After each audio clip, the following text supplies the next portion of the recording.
السلام عليكم ورحمة الله وبركاته. الحمد لله وكفى وسلام على كل عبد مصطفى.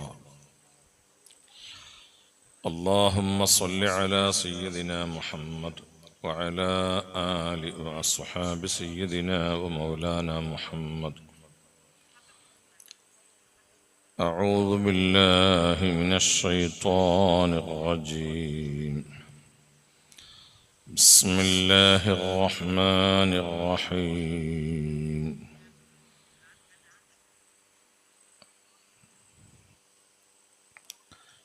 يا أيتها النفس المطمئنة ارجعي إلى ربك راضية مرضية فادخلي في عبادي وادخلي جنتي. صدق الله العلي العظيم. تحروا ليلة القدر في العشر الأواخر من رمضان. شفيعنا رسول الله يا رحمة الله إني خائف وجلو ألقى العليم به سوى محبتك العظمى وإيماني فكن أماني من شر الحياة. 2000 വർഷം ചെയ്ത ഇബാദത്ത് കൊണ്ട് അവരെ മുമ്പന്തിയിലാകുമ്പോൾ പാവപ്പെട്ട ഞങ്ങൾ ആഖിറത്തിൽ കുടുങ്ങിപ്പോവൂലേ? ഞങ്ങൾക്ക് അവരുടെ പ്രതിഫലം നേടിക്കൊണ്ട് സ്വർഗപ്രവേശനം പറ്റുമോ നബിയെ എന്ന് സ്വഹാബത്ത് വളരെ ആശങ്കയോടെ ചോദിച്ചപ്പോഴാണ് വിശുദ്ധ ഖുർആനിൽ അല്ലാഹുവിന്റെ പ്രഖ്യാപനം, ഇന്നാ അൻസൽനാഹു ഫീ ലൈലത്തുൽ ഖദർ. ലൈലത്തുൽ ഖദർ എന്ന ആ ലൈലത്തുൽ ഖദറിനെ പറ്റിയുള്ള ഒരു സൂറത്ത് തന്നെ ഞങ്ങളിലേക്ക് ഇറക്കി തരികയാണ്. ഇന്നാ അൻസൽനാഹു ഫീ ലൈലത്തുൽ ഖദർ. വിശുദ്ധ ഖുർആൻ ലൈലത്തുൽ ഖദറിലാണ് നബി ഞങ്ങൾ ഇറക്കി തന്നിട്ടുള്ളത്. വമാ അദ്റാക മാ ലൈലത്തുൽ ഖദർ. എന്താണ് ലൈലത്തുൽ ഖദർ? അതിനെ പറ്റി തങ്ങൾ എന്താണ് മനസ്സിലാക്കിയത് നബിയെ? അത് വല്ലാത്ത രാത്രിയല്ലേ? അല്ലാഹു തന്നെ അത്ഭുതപ്പെടുത്തിക്കൊണ്ട് നബി സല്ലല്ലാഹു അലൈഹി വസല്ലം തങ്ങളോട് അതിന്റെ ബഹുമതി മനസ്സിലാക്കാൻ, വമാ അദ്റാക മാ ലൈലത്തുൽ ഖദർ, അത് വല്ലാത്തൊരു രാത്രി തന്നെയാണ്. ലൈലത്തുൽ ഖദരി ഖൈറും മിൻ അൽഫി ശഹർ. 1000 മാസത്തിനേക്കാൾ അഥവാ 83 വർഷവും 4 മാസവും ഇബാദത്ത് ചെയ്യുന്നതിനേക്കാൾ കൂടുതൽ പ്രതിഫലം ഒരൊറ്റ രാത്രിയിലുള്ള ഇബാദത്തിന് അല്ലാഹു നൽകുന്നു നബിയേ. ഖൈറും മിൻ അൽഫി ശഹർ. 1000 മാസത്തിനേക്കാൾ. അങ്ങനെ അല്ലാഹു നിർത്തിയതല്ല, 1000 മാസം എന്ന് പറഞ്ഞതല്ല. ഖൈറും മിൻ അൽഫി ശഹർ.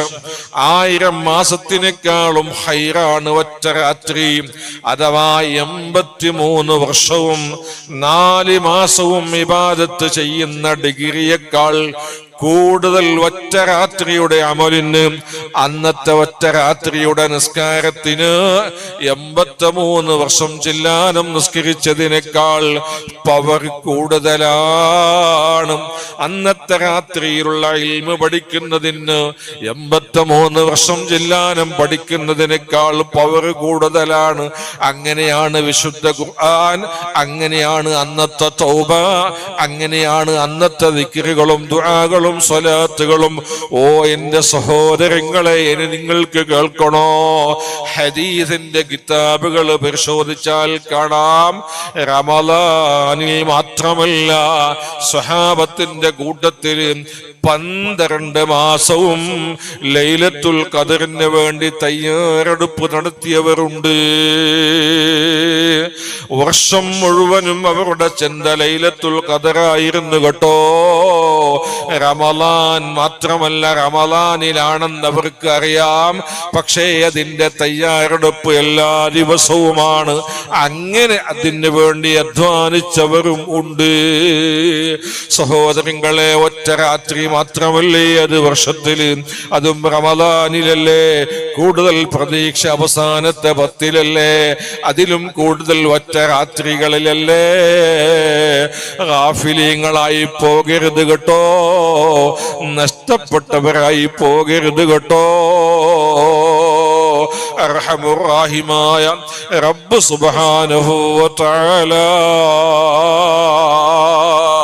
ലൈലത്തുൽ ഖദർ എന്ന് പറയപ്പെടുന്ന റബ്ബ് തന്നെ ബഹുമാനം പറഞ്ഞ ആ രാത്രിയിൽ അവന്റെ അടിമകൾക്ക് എന്തെല്ലാമാണോ അല്ലാഹു കൊടുക്കുന്നത്, എന്തെല്ലാം ഗുണങ്ങളാണോ റബ്ബ് ചെയ്യുന്നത്, അതെല്ലാം പടച്ചവനെ നിന്റെ മഹലായ ഫളൽ കൊണ്ട് ഞങ്ങൾക്കും നീ നൽകി അനുഗ്രഹിക്കണം അല്ലാ. ഈ പ്രഭാഷണം കേൾക്കുന്ന കൂട്ടത്തിൽ ഉമ്മമാരുണ്ടല്ലേ, സഹോദരങ്ങളെ, സഹോദരിമാരെ, നിങ്ങളും ശ്രദ്ധിക്കണം. നിങ്ങളെ ജാതിയിൽപ്പെട്ട, നിങ്ങളെ കൂട്ടത്തിൽപ്പെട്ട നഫീസത്തുൽ മിസ്രി റളിയല്ലാഹു അൻഹാ, അതുപോലെ നേരത്തെ ഇവിടെ സ്മരിച്ചു മൗലീദ് ഓതി എന്ന് പറഞ്ഞ ബീബി ഖദീജത്തുൽ കുബ്രാ റളിയല്ലാഹു അൻഹാ, അവരെല്ലാം ഈ റമളാനിൽ വഫാത്തായി പോയവരാണ്. ബീബി നഫീസ റളിയല്ലാഹു അൻഹായെ കേൾക്കാത്ത ഉമ്മമാരില്ല, സഹോദരിമാരില്ല. റമളാനിൽ രോഗം ഇങ്ങനെ മൂത്തു വന്നപ്പോ ഭർത്താവിനെ നാട്ടുകാര് വർത്തിച്ചു, കുടുംബാദികൾ വന്നു. സുഹൃത്തുക്കളെ, നീണ്ട സംഭവമാണെങ്കിലും പറയാൻ ഇവിടെ സമയമില്ലാത്തത് കൊണ്ട് ഒറ്റ വാക്ക് പറയട്ടെ. നഫീസത്തുൽ മിസ്രി റളിയല്ലാഹു അൻഹാ മിസ്രികാരെ വല്ലാതെ ബഹുമാനിച്ചിരുന്നു. കാരണം അവരുടെ എല്ലാവരുടെയും അഭയകേന്ദ്രമാണ്. സർവ പ്രശ്നത്തിന് പരിഹാരം നഫീസ ഉമ്മയായിരുന്നു. അങ്ങനെ രോഗം ബാധിച്ചപ്പോ വിദഗ്ധരായ ഡോക്ടർമാര്, വൈദ്യന്മാര് വന്ന് സമീപിച്ചു. രോഗം പരിശോധിച്ചുകൊണ്ട് ഉമ്മയോട് പറഞ്ഞു, നഫീസ ഉമ്മ, നിങ്ങളോട് ഞങ്ങൾക്ക് ബഹുമാനമുണ്ട്, ആദരവുണ്ട്. പക്ഷേ നിങ്ങളുടെ രോഗത്തിന് നമ്മുടെ മരുന്ന് ഫലിക്കണമെങ്കിൽ, ശിഫ ലഭിക്കണമെങ്കിൽ നിങ്ങളൊരു കാര്യം ചെയ്യണം. അതെന്താ ചോദിച്ചപ്പോൾ ഡോക്ടർമാര് പറഞ്ഞു, വൈദ്യന്മാര് വന്നടങ്കം പറഞ്ഞു, നിങ്ങൾ നോമ്പ് നോക്കരുത് കേട്ടോ. നോമ്പ് അല്ലാഹു തആല രോഗികൾക്ക് അനുവദിച്ചതാണ്. അവർക്ക് നോമ്പ് മുറിക്കുന്നതിന് വിരോധമില്ല. ഡോക്ടർമാര് പറയുന്നു, നിങ്ങളുടെ രോഗം കൊണ്ട് നിങ്ങൾക്ക് ബുദ്ധിമുട്ടാണ്, നിങ്ങൾക്ക് നോമ്പ് പിടിച്ചാൽ അപകടമുണ്ട് എന്ന് നീതിമാന്മാരായ നല്ല ഡോക്ടർമാര് പറഞ്ഞാൽ അവൻ നോമ്പ് ബാത്തിലാക്കിയത് കൊണ്ട് കുറ്റക്കാരനാകുന്നില്ല. ചെറിയ ജാതി തലവേദന വന്നാലല്ല, ചെറിയ എന്തെങ്കിലും വേദനകൾ വന്നാലല്ല, അവന്റെ രോഗം കൊണ്ട് മരുന്ന് ഫലിക്കാതെ രൂപത്തിലുള്ള ബുദ്ധിമുട്ട് നോമ്പ് കാരണമായി ഉണ്ട് എന്ന് നീതിമാന്മാരായ ഡോക്ടർ പറഞ്ഞാൽ നോമ്പ് മുറിക്കുന്നതിന്റെ വിരോധമില്ല. പക്ഷേ നോമ്പ് ഖളാ വീട്ടേണ്ടതുണ്ട്. ഇരിക്കട്ടെ, ആ ഭാഗം ഞാൻ പറയുകയല്ല. നോമ്പ് മുറിക്കണമെന്ന് നഫീസ ഉമ്മയോട് പറഞ്ഞപ്പോ നഫീസ റളിയല്ലാഹു അൻഹാ ഡോക്ടർ, പുറത്ത് എന്തൊരു ചൂടാ, പക്ഷെ പാർട്ടിയുടെ സമയത്ത് അങ്ങനെ തോന്നിയില്ല. ലോയിഡ് AC 60 ഡിഗ്രി സെൽഷ്യസിൽ പോലും കൂളാക്കുന്നു. പക്ഷെ നിങ്ങളുടെ AC അധികാരം ശ്രദ്ധിച്ചില്ല. Let's see.